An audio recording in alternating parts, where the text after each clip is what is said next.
What's going on, guys? Welcome back. It is episode number 35 of the EA FC career mode. Luton Town might be out of Europe. We're still in the hunt for getting European football for next season at Power Court as well. 12 games to go in the league. I'm going to try and get through a lot of them today. Plus, we've got the FA Cup quarterfinal at home to West Ham as well, with a chance to reach Wembley for the second time in 2 years. Let's go straight into the first game. Aston Villa away. Normally our banker, but we haven't beaten them in our last two clashes. Let's see how we get on in the episode opener away at Villa Park.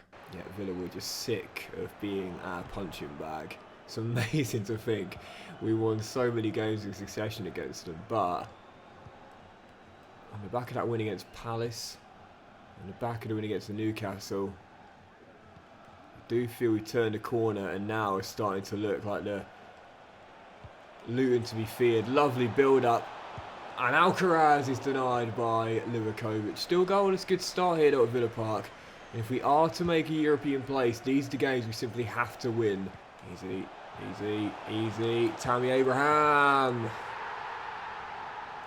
Our form recently has been inconsistent, and Villa have stopped the rot against us, and now they're going for their first win versus Luton as well.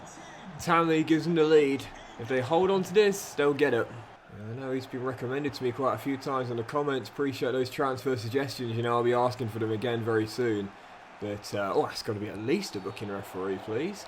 Tammy Abraham is right now loving life at Villa. Has been there since, I think, the start of the save. So, yes. Definitely want to consider if we stay in Europe. But if we do drop out of it, which at the moment isn't quite likely, I don't think he'll be out. Shari's done really well there to win it back high to the pitch. There's Danny Loader. Yes! Few games without a goal for Danny Loader. Back on the score sheet. And he says, it's about time. Luton find their leveller, and it's Loader with another. Shari has had a great game in this one, mopping up for me, and of course getting the assist for the goal as well. And he's done well to hold of his man and find Duke there. It's been a great game from Jashari. You know, not often do my DMs get the credit on my channel, because I don't normally include the defensive highlights, but in this game he's been the man of the moment. And he's got his second assist, but really, he didn't have much involvement in how the ball at the back of the net. Carlos Alcaraz, what a debut season. Luton turn on its head and lead at Villa Park in their search of their third straight win. Class camera angle. You know, I hate to say it, but a couple episodes ago, I did say, guys, what should we do with the short king? 2 big injuries this season, missing over 6 months worth of football, and he's lost his place to Alcaraz. And the amount of responses I got from you guys saying, loan him out. Dogsy, he needs the first team football, and he keeps getting injured here. Loan him out. With Carlos Alcaraz continuing his great debut season, I think the writing's on the wall for Cocksmith next season. He'll be still playing pro football, but probably not with us. Right, following game back home, Brighton and Hove Albion in the bottom half of the table. If we are to keep ourselves in on for Europe right now in 8th, we simply have to keep on winning. Let's go for our 4th straight in all competitions here and possibly go back into a European place. I had a bio back in the starting 11 for this game here because, I mean, this season it's been so hard to split he and Danny Loader. Both have a very similar goal-to-game ratio. Loader's been better in the league, to be fair, but Adebayo's still done quite well during our European run. Oh, and also in the Cup as well. But it's Brighton who had the first chance here, and Adley has just drilled it past Muric. Brighton in front. Okay, once again, we're a goal down inside the first half. It's so tight right now between the top 10 teams and those just inside the top 7 European spots. Really, I know I said in the last game, but these are the games you just can't afford to lose. These need to be bankers with Brighton right now in the bottom half of the table. João Pedro tackled. Bissouma pops out wide. Look at the space for Duke to run into here. Turns inside, finds Adebayo. There's that man again. Lovely 1-2. Adebayo puts it wide. 45 minutes to go. Very tough half. Brighton, despite being in the bottom half of the table, have got a fantastic team. I don't know why they're struggling so much. I'm really struggling out there against them. Really don't want to go into that West Ham game on the back of a loss. That FA Cup quarter-final. With West Ham right now in form in the top 4. Gabriel has done really well. Now can he finish? You bet your life he can. And he says, Gaffer, don't worry about it. I will get us there. Luton 1, Brighton 1, and it's the academy graduate who, speaking of eclipsing teams, well, eclipsing players, Gabe has eclipsed Cox now. as our regular starter from the academy. Gets around his man, drills home near post, 1-1, there's the leveller. Not quite the result we wanted, but it does mean at least we remain undefeated in this nice little patch here. Not ideal, but yeah, 2 points drop, but it could have been nothing on the board. I guess at times, you've just got to be optimistic and take the one. Right, third game, and probably the biggest one between now and the end of the season. If we win, we're back at Wembley for the second year in a row and into the final for the FA Cup. If we lose, it's all on the remaining Premier League games in the race to Europe. West Ham in the FA Cup quarter-final. By the way, you might have noticed pre-game who's in goal for West Ham. It's our guy, Peter. Yeah, Peter, the Polish goalkeeper, out on loan there, and he's clearly been designated by David Moyes to be their cup goalkeeper. We haven't faced him in the league, but starting this one, so he's been West Ham's cup keeper this year. How about that? He wrote to me. He wanted special permission for him to play. I said, "Yep, you go ahead, mate. You go ahead. He needs the game time." But if he keeps a clean sheet and shuts me out, he ain't coming back. Anyway, first highlight falling here. Justin down the right. Gabe's in the middle. And there, right on cue, he makes the first save. Beats the ball away. They used to fire shots at one another in academy practice. And now, in a massive game for both teams, he's come out on top in the first battle. Still, 79 minutes more to go. Going with Danny Loader up top in this game as well. It's so hard to split him and Adebayo this year because they've both got an almost identical goal-to-game ratio. It's crazy. It's only Dicker finds Long. Once again, we're getting the joy down the flanks here. James Justin dinks one in. Alcaraz. Oh, no. Okay, well, it's fine. It's fine. Just calm yourself down, Doxy boy. Oh, referee. That's got to be at least a booking, that. He's absolutely flew in there. And no surprise, Gabe doesn't want helping up from this man, as Lucas Digne almost took a chunk off his leg. So free kick, Luton Town right on the edge here. Duke is standing over it, and I really wish Barkley was in the team. I'm gonna go with Duke and try and bend that over the top and into that top corner. One free kick goal will save Long. Is this the second? Oh, I didn't know! Oh, no, penalty! Yes, penalty! What a save by Peter, but scrambling on the floor, looking for his glasses. Do you remember that reference? And he's just tripped out. It's a definite penalty as well. He's got nowhere near the ball, but he has taken Carlos down. Well, he just made a brilliant save, but the referee's called it right. Penalty as he trips Carlos, following it up for the rebound. And a chance for us to take the lead from 12 yards. I'm going top left. Put a lot of power on it. Oh, I don't believe it. And he's just redeemed himself.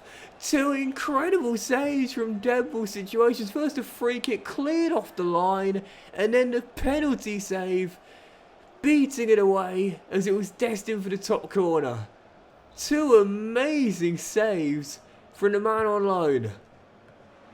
Yes! But if at first you don't succeed, try again.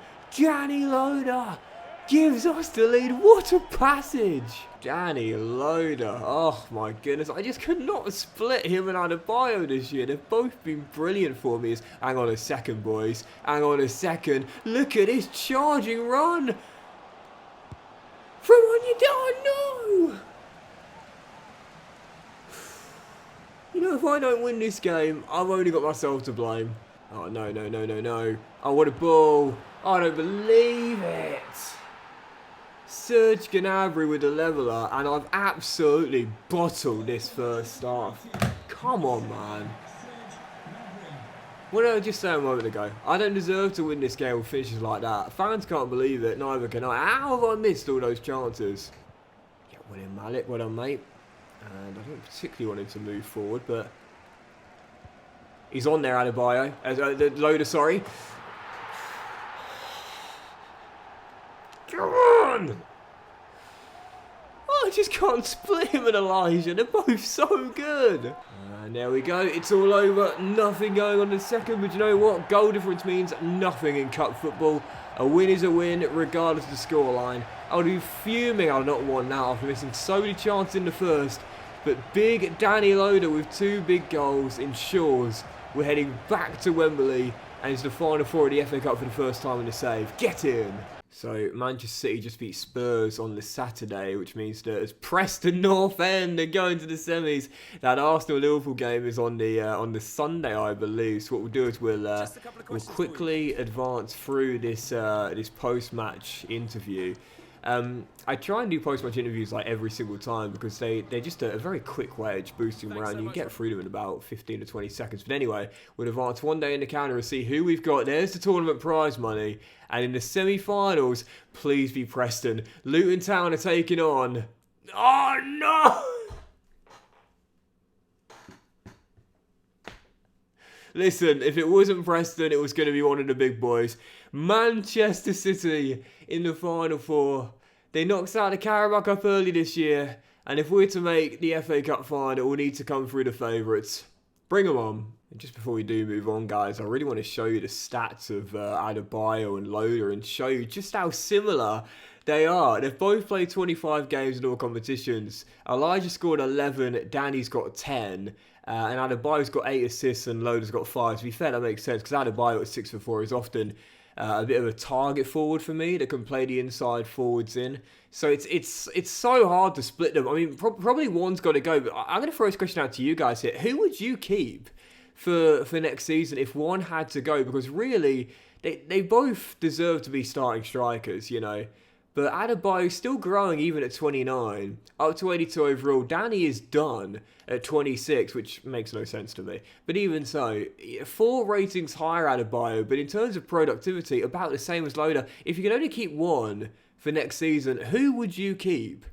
I guess Elijah probably does make more sense, but recency bias is making me lean a bit more towards Danny. Who would you keep?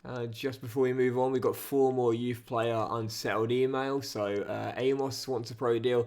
I'm actually going to release him though, to be fair, because our academy is... Actually, no.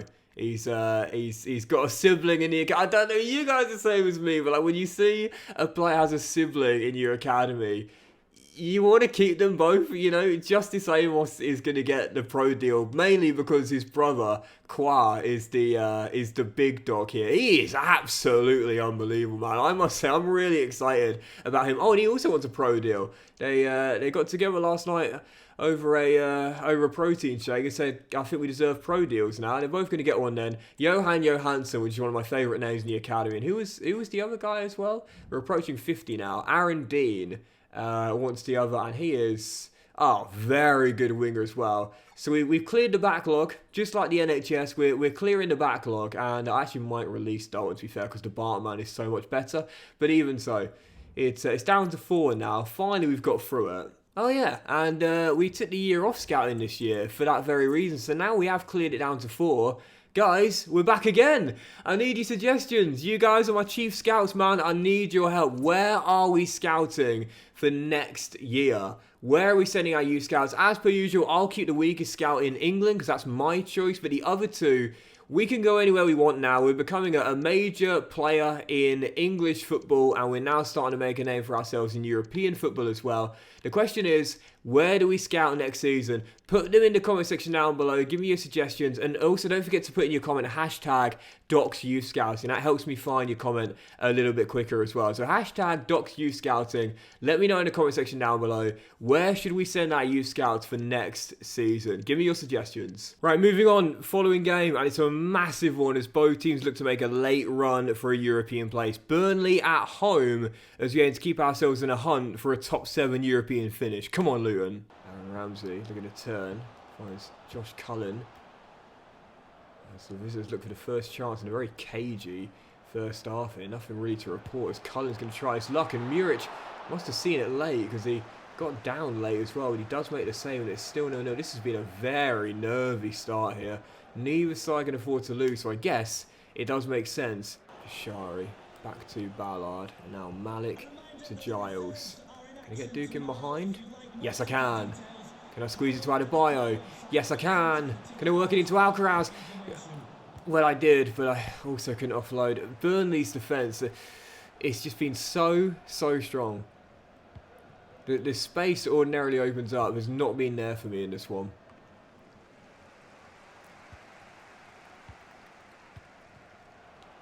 Wow, touch.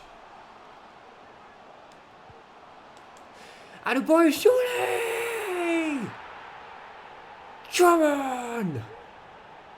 Tight defence, struggling to open them up.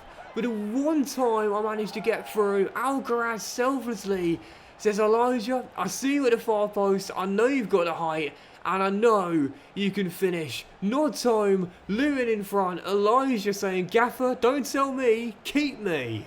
That race for Europe continuing to hot up as Joel Cox off the bench does well. And Gabriel, wonderful bit of dribbling. Alanga. Oh, saved. He's probably going to go the entire season without a goal as Duke then hits the post as well. Couple of moments of madness and Burnley escapes still in the contest. It's like 5 on the clock. So at this point here, just put... Oh, there we go. Hold on. Oh, you are... No way. No.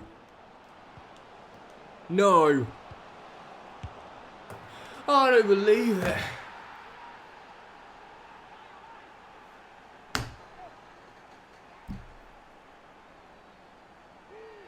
You know, at some point, you just need to say, put your foot on the goddamn ball. Well, I hate myself. What was... just put your foot on the ball, man. It's done. You're leading by 1, it's over. And then they throw like 5 tangerine shirts forward, give the ball away, and there's not enough time to scramble and get back in position. That is an absolute throwaway, that. My God, that is frustrating. Arsenal won. We're not going to catch them now. Liverpool managed to get a point themselves. So we could have cut the gap on Liverpool, how we won that game, to 5. I mean, look, we're back in the European places on goal difference, but it is so tight. That is. You know, in the Brighton game, I was like, oh yeah, sometimes you've got to be optimistic and take the point. No, that's 2 points dropped, you moron. That is 2 points dropped. And it's your own stupid fault. Sorry guys, getting a bit angry at myself, so I'll try and calm it down heading into the next one. Following game, midweek, Bournemouth away from home. No wins in our last 2 in the league. Got to put it right here to try and keep ourselves in the European places. This is raw, unfiltered Docks, who gets very angry at himself when he throws away silly points late on. Because there was no need for that. Why? Put it behind you, mate. Come on, we're on to the next game now. It's Tuesday night. Game's gone, mate. Literally. Oh, dear. It's just like, why would I... Like, there was no need for that. Like, seriously, like, you know, there's no wrong with countering. You don't have to throw 4 shirts forward. Oh, Muric, well done, mate. Just like the last game. A bit of a scrappy beginning to this one. As we're still tied at 0-0. I expect it to come into life at some point as Alanga wins it back. Basuma. Gabriel. Oh, so composed. This guy has just gone up and up and up in terms of level, man. Came out of the academy, fresh-faced kid, sent him to Southampton, balled out in the championship, came back as a raw talent with pace but had no end product. But now he's starting to turn into the full picture. He's got the composure, he's got the finishing touch, and he's becoming Luton Town's new star. It's Gabe with another, and the Hatters lead on the south coast. Easy. Easy. Oh, that's a dangerous cross, that. And Muric does really well to dive at the feet of Hamid Traore. And keep us still leading by 1. Haven't really played that well in the first half, if I'm being honest. I'm quite fortunate to sort of find myself leading by 1. But we are. And... oh, lovely ball, Anthony. Gabe knocks it on for himself. Oh, it's brilliant. Oh, it's fantastic. Anthony through to long, and it's 2.5 for our number 7. The short king will always have a soft spot in our hearts, but I think there's no denying now. Gabriel Long has surpassed him as the best academy grad. Steps inside again. He's like Iron Robin and finds the top corner. Luton turning up. I ain't throwing these points away. These are going to be ours. Ouattara looking to get Bournemouth a consolation goal late. But defensively in this game, I've been much, much better As Ballard does enough, and that is going to do it. Gabriel Long, the difference maker. And we'll always love Cox, don't get me wrong, but I'm starting to prefer Long now. Brace for our number 7. Bournemouth lose by 2. Luton back to winning ways. That is the response we needed. Annoyingly, Chelsea did win as well, which means that we look at the table now. And oh man, it is tight. We're about to face each other. I'll make that on my final game today as well. And it is tight, man. We've both got games in hand on Newcastle and Burnley and Brighton as well. But I'd say right now, oh man, we're clinging on in there to a top 7 place. The question is, can we hold on with 8 to go? Right, final game today, Chelsea at home, massive win and a nice little unbeaten streak for Luton, but can we keep it going here in one of the biggest games of the remainder of the season? The Blues right next to us on the table, high stakes game for both teams where neither can afford to lose. Come on, Luton. Duke. Cox. Brilliant from the short king. Adebayo. Gotta finish. Bang! Well, Luton lead. But the question is going to be, can we hang on? Elijah Adebayo, not got that many in the league this season. But it was a really well-worked goal there from Cox to Duke. And then Elijah gets around his man and finishes past Robert Sanchez. Okay, 5th of the season in the Premier League. And Luton have the advantage. Just got to keep it calm here. That's brilliant from Gabriel Long. Fantastic from Long. Brilliant as Adebayo finds him. And Cox. Nice build-up. Adebayo. Can he squeeze it through to Jashari? No, he's blocked off by Palacios and Chelsea. Get it away. And Onyedika. Oh, he's trying to slide tackle to win it back. Didn't realise it was in his possession. And Chelsea will get it clear. Or will they? Oh, yes, they will. Kimpembe cuts it out. Almost 15 minutes to go. Just like the Bournemouth game. Game management, really, in the second half, playing a much slower tempo. And saying to Chelsea, look, if you want to come and get that leveller, I'm not going to give you easy chances. And at the moment, they haven't had an answer. Defense standing firm. But here they come. Win that, Malik. Yeah. Almost enough. It's not in the end. Oh, so cool. Brilliant through ball. And a class finish too. Nice chance to win it. And it's cleared. Second game at home in a row where I dropped 2 points right to death. That has got to hurt. That is 4 points that slipped through my fingers right at the final whistle. Tough to say, but you know what? It's a nice unbeaten streak. It's a really nice little unbeaten streak. And for now, it keeps us where we want to be. The question is, can we hold on? Well, I guess we should find out in the final 2, because that will do it for today's episode, guys. So big thank you for tuning in. If you have enjoyed the episode, if you have, then please do drop a like. Don't forget to comment down below, by the way, guys. #DocsYouthScout, and where are we sending our scouts out for next season? Or as many suggestions in the comments as possible. So please give me your recommendations in the comments. Have a fantastic day. Much love to you all, and I will see you for the penultimate episode of Season 4. We'll have a few more big games in the league as we approach the finale and that FA Cup semi-final against Man City, as we aim to pull off a big upset. Have a great day, much love, and I'll see you for the next episode of Season 4 very soon.